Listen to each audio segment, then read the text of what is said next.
Morning ಎದ್ದು ಎಂದಿನಂತೆ ನನ್ನ ರೋಟೀನ್ನ ಸ್ಟಾರ್ಟ್ ಮಾಡಿದೆ. ಆದರೆ ಇತ್ತೀಚೆಗೆ ಒಂದು ಹವ್ಯಾಸನ ರೂಢಿ ಮಾಡ್ಕೊಂಡಿದ್ದೀನಿ ಫ್ರೆಂಡ್ಸ್. ಎಷ್ಟು ಚೆನ್ನಾಗಿದೆ ಅಂತೀರಾ?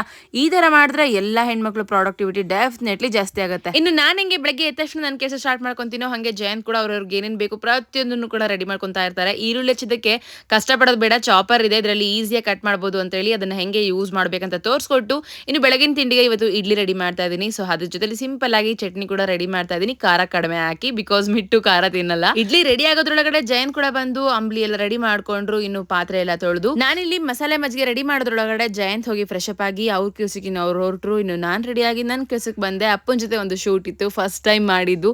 ನಾ ಅಪ್ಪನ್ಗೆ ಹೇಳ್ಕೊಡೋದ್ರೊಳಗಡೆ ಕತೆ ಬಿದ್ದೋಯ್ತು ಫ್ರೆಂಡ್ಸ್, ಭಯಂಕರ ನಕ್ಕಿದೀವಿ. ಬ್ಲೂಪರ್ಸ್ ಎಲ್ಲದು ಕೂಡ ಫುಲ್ ಲಾಗ್ ಅಲ್ಲಿ ಶೇರ್ ಮಾಡಿರ್ತೀನಿ, ಈಗಲೇ ಹೋಗಿ ಚೆಕ್ ಮಾಡಿ. ಆಲ್ರೆಡಿ ಫುಲ್ ಲಾಗ್ ನನ್ನ ಯೂಟ್ಯೂಬ್ ಚಾನಲ್ ಅಲ್ಲಿ ಅಪ್ಲೋಡ್ ಆಗಿದೆ. ಇನ್ನು ಇವತ್ತು ಶನಿವಾರ ಆಗಿರೋದ್ರಿಂದ ದೇವಸ್ಥಾನಕ್ಕೆ ಹೋಗಿ ಬಂದು ಅಲ್ಲಿಂದ ಬರುವಾಗ ಮಕ್ಕಳಿಗೋಸ್ಕರ ಪಿಜ್ಜಾ ಕೂಡ ತಂದ್ವಿ. ಅದನ್ನ ಟೇಸ್ಟ್ ಕೂಡ ಮಾಡ್ತಾ ಕೂತಿದೀವಿ. ಇನ್ನು ರಾತ್ರಿಗೆ ಅಡುಗೆ ಮಾಡಬೇಕಿತ್ತು, ಸೊಪ್ಪಿನ ಸಾರು, ರೊಟ್ಟಿ, ಅನ್ನ, ಸಾರು ಇಷ್ಟೇ. ಹಾಗೆ ಫುಲ್ ಡೇ ಲಾಗ್ ಚೆಕ್ ಮಾಡೋದು ಮರಿಬೇಡಿ, ಅಲ್ಲಿ ಇನ್ನಷ್ಟು ವಿಚಾರಗಳು ಶೇರ್ ಮಾಡ್ಕೊಂಡಿದ್ದೀನಿ. Thank you, bye, keep watching.